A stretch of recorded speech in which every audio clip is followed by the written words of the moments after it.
Welcome to my YouTube channel HR educational hub. মৰমৰ ছাত্ৰ ছাত্ৰীসকল, তোমালোকৰ কাৰণে লৈ আহিছোঁ আজি অসম ৰাজ্যিক বিদ্যালয় শিক্ষা পৰিষদৰ পৰা প্ৰকাশ পোৱা একাডেমিক কেলেণ্ডাৰখন। যোৱা বছৰৰ যিখন একাডেমিক কেলেণ্ডাৰ আছিল, সেই একাডেমিক কেলেণ্ডাৰৰ তুলনাত এই বছৰৰ একাডেমিক কেলেণ্ডাৰটো বহুতেই ধুনীয়া হয় আৰু বহুতেই ষ্টেণ্ডাৰ্ড হয়। মৰমৰ ছাত্ৰ ছাত্ৰীসকল, তোমালোকে ভিডিঅ'টি প্ৰথমৰ পৰা শেষলৈকে চাবা আৰু তোমালোকৰ ক্লাছ 10 আৰু 9ৰ 100% যিকোনো ধৰণৰ প্ৰশ্নৰ আনচাৰ আৰু তোমালোকৰ পৰীক্ষাত যাতে সকলো ছাবজেক্টতে ভাল নম্বৰ পাব পাৰা সেইটোৰ সহায় কৰাৰ কাৰণে হোৱাটছআপ গ্ৰুপ বনোৱা হৈছে। হোৱাটছআপ গ্ৰুপৰ যিটো লিংক আছে সেইটো মই কমেণ্ট ছেকশ্যনত দি দিছোঁ, তোমালোকে তাতে গৈ হোৱাটছআপ গ্ৰুপত জইন হ'বলৈ নাপাহৰিবা। মৰমৰ ছাত্ৰ ছাত্ৰীসকল, ক্লাছ 9 আৰু 10 দুয়োটা বিষয়ত আমি আলোচনা কৰিম আৰু তোমালোকে ভিডিঅ'টোত গম পাবা যে তোমালোকৰ ইউনিট টেষ্ট, তোমালোকৰ হাফ ইয়াৰলি এক্সামিনেশ্যন, তোমালোকৰ ছেকেণ্ড ইউনিট টেষ্ট আৰু তোমালোকৰ এনুৱেল এক্সামিনেশ্যন কেতিয়া হ'ব তোমালোকে গোটেইখিনি কথা গম পাবা। গতিকে তোমালোকে ভিডিঅ'টি প্ৰথমৰ পৰা শেষলৈকে চাবা আৰু তোমাৰ বন্ধুবৰ্গৰ লগত শ্বেয়াৰো কৰিবা।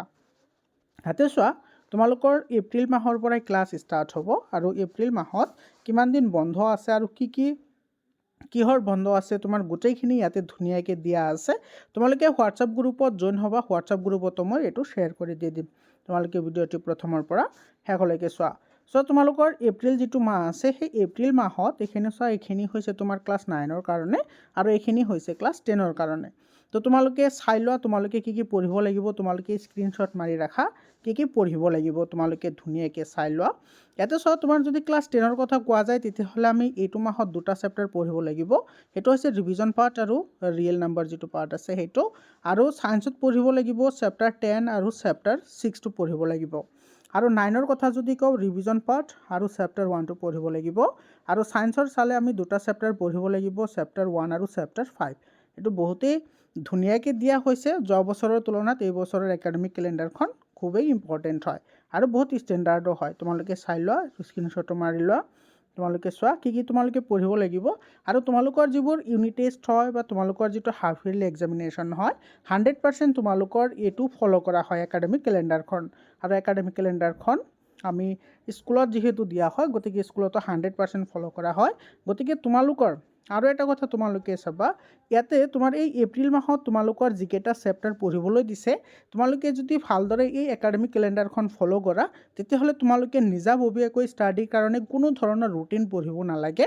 কোনটো মাহত কোনটো চেপ্টাৰ তোমালোকে পঢ়িব লাগিব, কোনটো ছাবজেক্টৰ কি পঢ়িব লাগিব, সেইখিনি তোমালোকে এইমতে যদি পঢ়া তেতিয়াহ'লে সময়ৰ আগতে তোমালোকৰ সকলো কোৰ্চ ফিনিছ হৈ যাব বা সকলো কোৰ্চ শেষ হৈ যাব। গতিকে তোমালোকে বিভিন্ন ধৰণৰ ইউটিউবৰ ভিডিঅ' চোৱাতকৈ তোমালোকে সত্য আৰু সকলোৰে আগতে ইনফৰমেশ্যন পাবলৈ হ'লে চেনেলটো ছাবস্ক্ৰাইব কৰা আৰু হোৱাটছআপ গ্ৰুপত তোমালোকে জইন হ'বলৈ নাপাহৰিবা।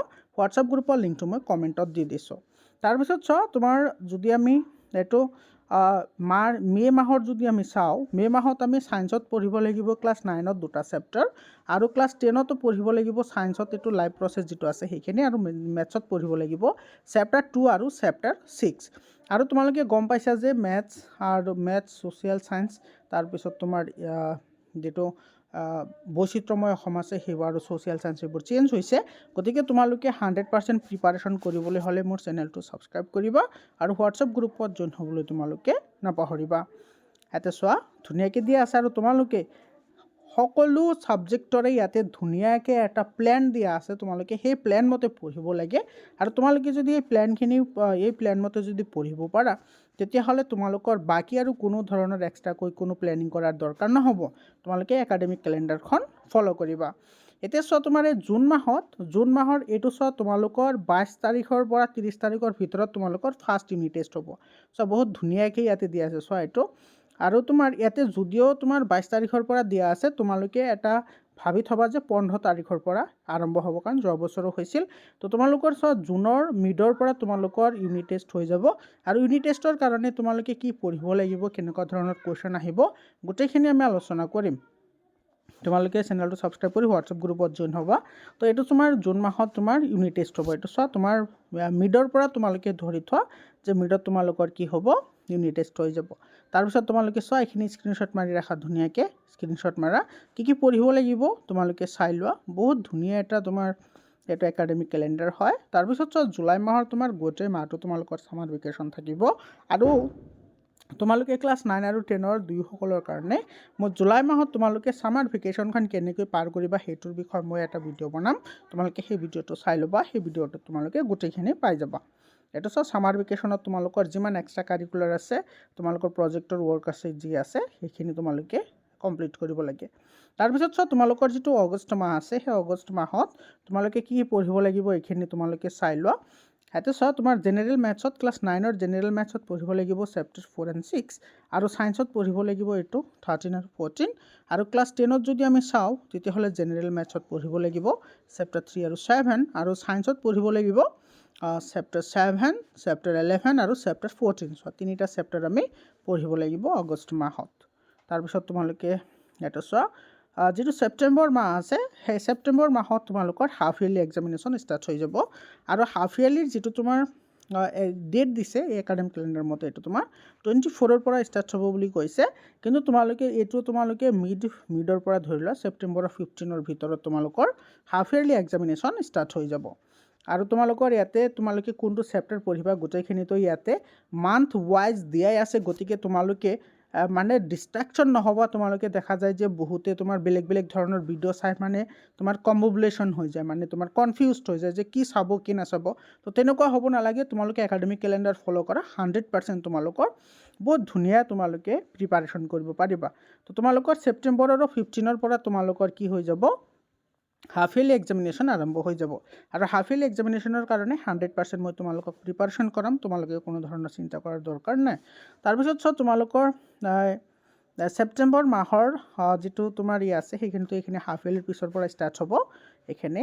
তাৰপিছত আছে তোমাৰ এইটো চোৱা অক্টোবৰ মাহত তোমালোকে এইটো চাব পাৰা। অক্টোবৰ মাহত তোমালোকে কি পঢ়িব লাগিব, যদি আমি ক্লাছ 9 ছায়েন্স আৰু মেথছৰ কথা কওঁ চোৱা 9 চেপ্টাৰ 9 পঢ়িব লাগিব আৰু ছায়েন্সত চেপ্টাৰ 3 পঢ়িব লাগিব আৰু 10 জেনেৰেল মেথছত 5 আৰু 9 পঢ়িব লাগিব আৰু ছায়েন্সত পঢ়িব লাগিব 4 আৰু 12 এইখিনি পঢ়িব লাগিব। চাই গোটেইকেইটা ছাবজেক্টৰে দিয়া আছে, তোমালোকে স্ক্ৰীনশ্বট মাৰি ৰাখা। তাৰপিছত চোৱা তোমালোকৰ যিটো নৱেম্বৰ মান্থ আছে, নৱেম্বৰ মাহত তোমালোকৰ ছেকেণ্ড ইউনিট টেষ্ট হ'ব। এইটো চোৱা ছেকেণ্ড ইউনিট বহুত ধুনীয়াকৈ দিয়া আছে। তো এইটো তোমালোকে যিটো ছেকেণ্ড ইউনিট টেষ্ট আছে, ছেকেণ্ড ইউনিট টেষ্টটো তোমালোকে 20 পৰা হ'ব বুলি তোমালোকে ধৰি থ'বা। তো ছেকেণ্ড ইউনিট টেষ্টৰ আৰু তোমালোকে first unit test second unit test এইবোৰৰ মাৰ্ক কিন্তু তোমালোকৰ ডাইৰেক্টলি বৰ্ডত পঠাব লাগে, গতিকে তোমালোকে এইবোৰ মানে ওপৰে নল'বা। এইবোৰ গুৰুত্বপূৰ্ণ এক্সাম হয় ইউনিট টেষ্টবোৰ। তাৰপিছত চোৱা এইফালে এইটো চোৱা ছেকেণ্ড ইউনিট টেষ্ট এই ইয়াতে দিয়া আছে আৰু সিফালে তোমাৰ ডাইৰেক্টলি তাতেও দিয়া আছে। তো কি তোমালোকে পঢ়িব লাগিব স্ক্ৰীনশ্বট মাৰি ৰাখা, কোনটো মাহত তোমালোকে কি পঢ়িবা চোৱা ধুনীয়াকৈ দিয়া আছে। তাৰপিছত আহিছে চোৱা ডিচেম্বৰ মাহত। চোৱা ডিচেম্বৰ মাহত তোমালোকে কি পঢ়িব লাগিব এটা ধুনীয়াকৈ দিয়া আছে, তোমালোকে চাই লোৱা। চ' তোমাৰ ডিচেম্বৰ মাহত ক্লাছ 9 যদি মেথছৰ কথা কোৱা তেতিয়াহ'লে চেপ্টাৰ 13 আৰু 12 পঢ়িব লাগিব আৰু ছায়েন্সত পঢ়িব লাগিব তোমালোকৰ 11 আৰু 4 আৰু এফালে জেনেৰেল 10 যদি কোৱা তেতিয়াহ'লে জেনেৰেল মেথছত পঢ়িব লাগিব 12 and 14 আৰু ছায়েন্সত পঢ়িব লাগিব 13 and 15 এই দুটা পঢ়িব লাগিব। বাকী তোমালোকে স্ক্ৰীনশ্বট মাৰি লোৱা, তোমালোকৰ যিকেইটা ছাবজেক্ট আছে তোমালোকে ইয়াতে পাই যাবা। ঠিক আছে। তাৰপিছত তোমাৰ চোৱা তোমালোকৰ যিটো চেণ্ট্ৰেল টেষ্ট আছে সেইবোৰো তোমাৰ ইয়াতে কেতিয়া ষ্টাৰ্ট হ'ব সেইবোৰো দিয়া আছে, মানে তোমালোকৰ যিটো এক্সাম হয় তোমাৰ স্পকেন ইংলিছৰ সেইখিনি। তাৰপিছত চোৱা তোমালোকৰ যিটো জানুৱাৰী মাহ আছে এই জানুৱাৰীত তোমালোকে এইখিনি পঢ়িব লাগে। ইয়াতে চোৱা তোমালোকৰ ইয়াতে চোৱা ক্লাছ 10 জানুৱাৰী মাহলৈকে কোনো চেপ্টাৰ বাকী নাথাকে। ইয়াতে চোৱা গোটেইখিনি তোমাৰ ৰিভিজন আহিছে এইটো চোৱা। তো তোমালোকে ভালদৰে যদি তোমালোকে এইটো ফ'ল' কৰিব পাৰা এইখিনি চোৱা গোটেইখিনি তোমাৰ ৰিভিজন আহিছে আৰু তোমাৰ ক্লাছ 9 এইটো চোৱা 9 তোমালোকে এইখিনি পঢ়িব লাগিব, তোমালোকে স্ক্ৰীনশ্বট মাৰি ৰাখা। এইটো চোৱা ধুনীয়াকৈ দিয়া আছে, এইখিনি দিয়া আছে। গতিকে তোমালোকে এই যিখন তোমালোকৰ একাডেমিক কেলেণ্ডাৰ আছে এই কেলেণ্ডাৰখিনি যদি তোমালোকে ফ'ল' কৰা তেতিয়াহ'লে তোমালোকৰ কোনো প্ৰব্লেম নহ'ব।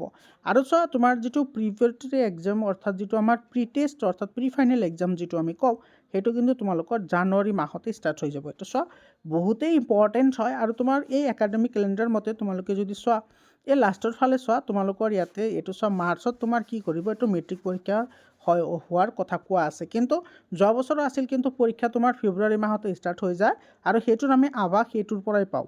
ইয়াতে চোৱা তোমালোকৰ যিটো ৰিভিজনাৰী এক্সাম অৰ্থাৎ যিটো তোমাৰ প্ৰি ফাইনেল এক্সাম হয় ক্লাছ 10ৰ সেইটো তোমাৰ জানুৱাৰী মাহত ষ্টাৰ্ট হয়। তো জানুৱাৰী মাহৰ ষ্টাৰ্ট হ'লে তোমাৰ অবভিয়াছলি কথা এইটো ফেব্ৰুৱাৰী মাহত হ'ব। তো তোমাৰ যিটো প্ৰি টেষ্ট হয় সেই প্ৰি টেষ্টৰ পিছত তুমি মাজত একমাহ গেপ পাবা আৰু সেই একমাহ পিছত তোমালোকৰ ফাইনেল এক্সামটো হৈ যায় অৰ্থাৎ মেট্ৰিক পৰীক্ষা অনুষ্ঠিত হয়। ঠিক আছে, তো তোমাৰ এইখিনি তোমাৰ পুনৰালোচনা কৰিব লাগে। তাৰপিছত এইটো চোৱা তোমাৰ এইটো যিটো ফেব্ৰুৱাৰী মাহ আছে সেই মাহটো তোমাৰ গোটেইখিনি কি কৰিছে ইয়াতে তোমাৰ ডিভিজন কৰিব লাগে, কি কৰিব লাগে গোটেইখিনি কথা ইয়াতে ধুনীয়াকৈ দিয়া আছে। আৰু মাৰ্চ মাহত চোৱা গোটেইখিনি তোমাৰ ইভালুৱেশ্যন কৰিবলৈ দিছে। ইভালুৱেশ্যন মানে তোমালোকৰ যদি কিবা প্ৰব্লেম থাকে সেই প্ৰব্লেমখিনি শ্বৰ্ট আউট কৰাৰ কাৰণে ইয়াতে তোমাৰ টাইম থাকে। আৰু তাৰপিছত তোমালোকৰ এইটো মেট্ৰিক পৰীক্ষা হয়। আৰু তোমাৰ মেট্ৰিক পৰীক্ষাটো তোমালোকৰ যিহেতু যোৱা বছৰ তোমাৰ 10 ফেব্ৰুৱাৰীৰ পৰা ষ্টাৰ্ট হৈছে, তো তোমালোকে ধৰিব পাৰা যে তো এনেকুৱা সময়তে তোমালোকৰ ষ্টাৰ্ট হৈ যাব। ঠিক আছে, 10 ফেব্ৰুৱাৰী বা 15 ফেব্ৰুৱাৰী এনেকুৱা সময়তে তোমালোকৰ হৈ যাব। তো এইখিনি আছিল একাডেমিক কেলেণ্ডাৰ। মৰমৰ ছাত্ৰ ছাত্ৰীসকল, তোমালোকে যদি গোটেইখিনি চোৱা তোমালোকে ডিষ্ট্ৰেক্ট নহ'বা। মই বাৰে বাৰে কৈ আছোঁ তোমালোকে এই একাডেমিক কেলেণ্ডাৰখন ফ'ল' কৰা। ইয়াতে যেনেকৈ তোমাৰ দিয়া আছে গোটেইখিনি তোমালোকে তেনেকৈ পঢ়া।